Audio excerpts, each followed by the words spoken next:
Let's talk about the common misconception that we hear all the time that others are mirroring you because it's misunderstood and misused in some ways.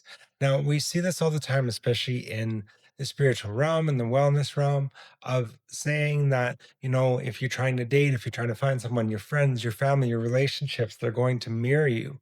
And they're not mirroring you one for one. They're mirroring your pain.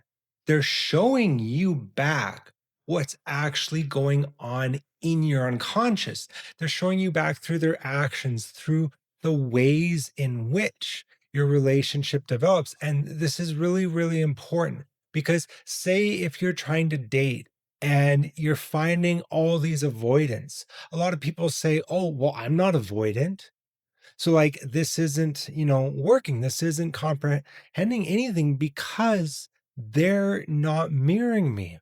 What they're mirroring is that pain, because by them avoiding you, by them, going through this process of not being there for you, it's bringing up different wounds inside. It's triggering the trauma, the experiences that you've held on to your whole life. Maybe the abandonment, maybe the neglect, maybe the rejection.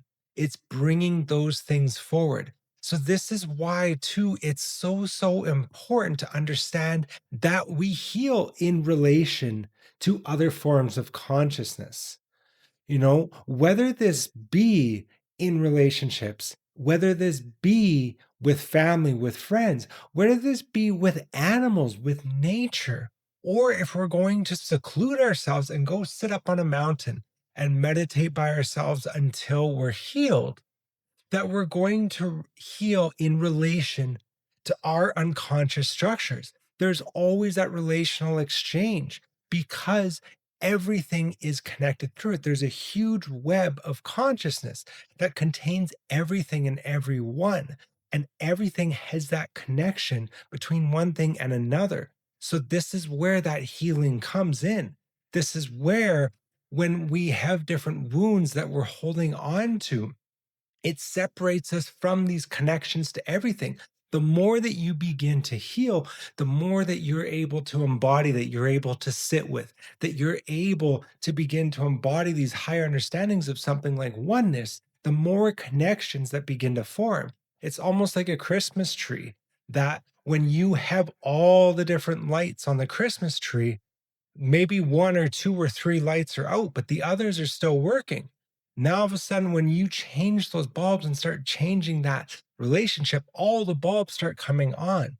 So, this is where those relationships are so valuable, in that they point us back to these missing bulbs inside of us, these bulbs that have burnt out so long ago, because that pain that's being reflected back to us came from such an earlier experience. It came from that trauma so early on.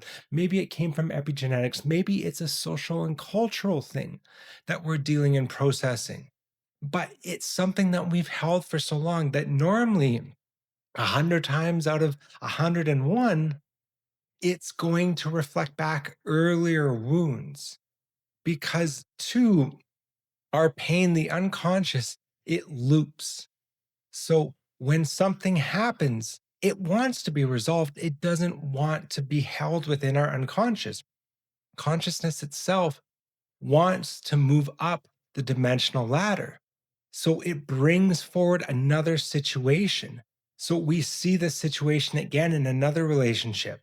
So if we use the example of being abandoned very early on, which so many of us have went through, especially with the social and cultural understanding of the West, where the fathers were gone.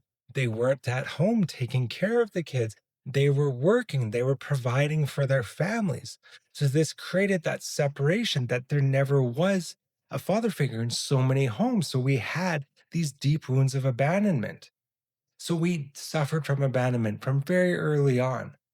And now, because we're holding that inner unconscious, because we never processed it when we were young, we were never taught how to process it, we were never taught how to sit with it, we're going to hold on to that pain. That pain wants to be resolved. So it's going to magically loop. It's going to bring about that awareness in our everyday life. So we're going to see it in a relationship. We're going to see it in other family members. We're going to see it with our pets.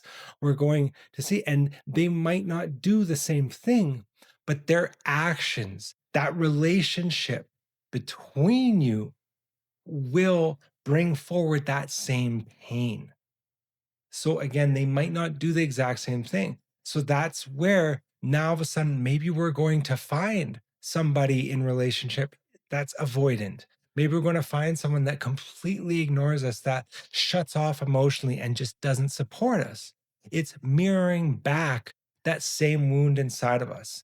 So it's important to kind of understand this because it's so commonly misconstrued within these realms that everyone mirrors you and they mirror your pain, not you.